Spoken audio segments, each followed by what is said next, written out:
Now, continuing our discussion on the war in Ukraine, joining us, we are privileged to have Yuriy. He is an advisor to the Ukrainian Defense Ministry. Yuriy, thank you very much for being with us here. We are quickly approaching the one-year mark of this war. Talk to us about how you assess the Ukrainian strategic situation at this point. Thank you for inviting me, Tom. Indeed, the war that was supposed to last 3 days is, we are going to meet the one-year anniversary very soon.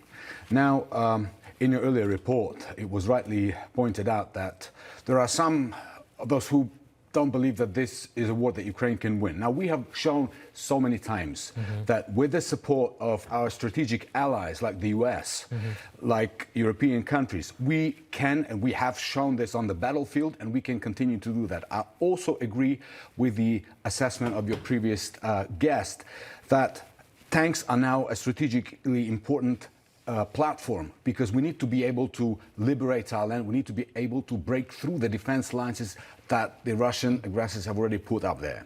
Now, one thing I want to stress as we're approaching the one-year anniversary is that, you know, we've just came from a meeting with a great friend of Ukraine whom I'm not allowed to mention him, but he said, history does not repeat itself, but people have a tendency to make stupid mistakes.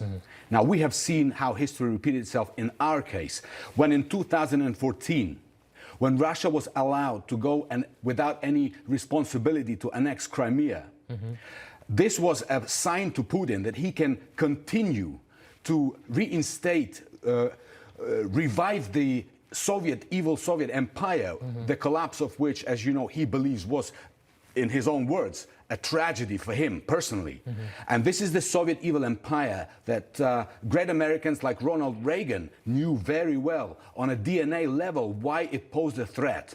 So right now, almost 1 year into this war, when we speak to our counterparties, when we speak to our friends here in the US, we see a very good understanding that this is not a war just for Bakhmut or for Mariupol or even for Crimea. This is a war for our common values, for our freedom, but this is a war for America. This is a war in which Russia is an ally with Iran. Right. Now, Iran is a country that has been hell-bent on causing damage to the United States. Iran is in the axis of evil. So now we have two rogue states teaming up to present a threat to the world. This is why this war is not just a threat to us. This is a real direct threat to the United States of America as well. Mr. Sack, let me talk to you about the tanks, all right? Poland says that they want to send the tanks. The Germans are holding it up. The United States is also holding back its tanks. It's winter.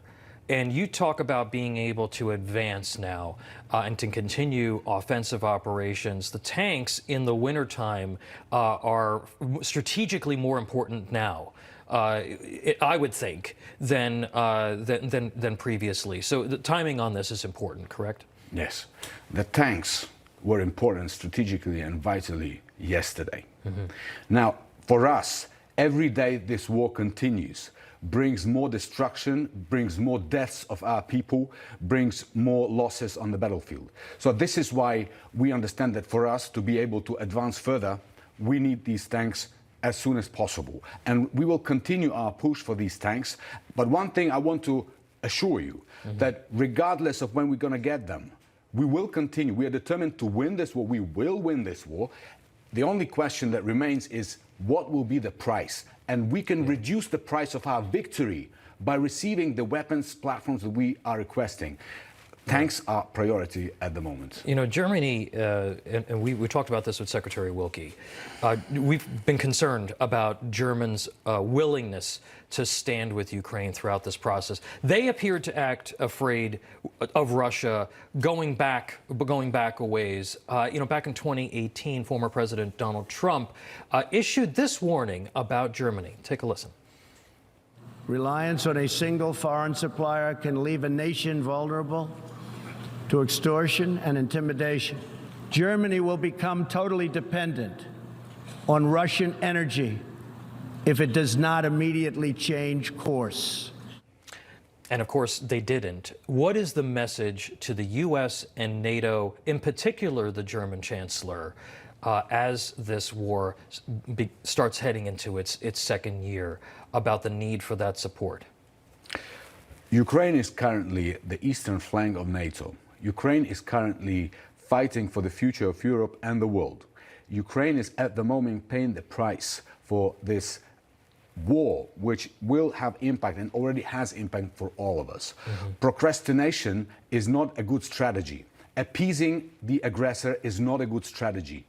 Being one step behind instead of being one step ahead is not a good strategy. So the military support must be stepped up. We have seen on the example of Germany, their military support assistance to Ukraine has evolved over time as well. There was, half a year ago, they were reluctant to, for example, provide Ukraine with IRIS-T systems. Now they are providing Ukraine with IRIS-T systems. Yeah. As far as we understand, and it was announced by the German government, the next military package that they will provide will be about €1 billion. So they are providing the support, but it's about timing, like you rightly said. We need to be one step ahead. Yeah, absolutely. All right, we're going to have to leave it there.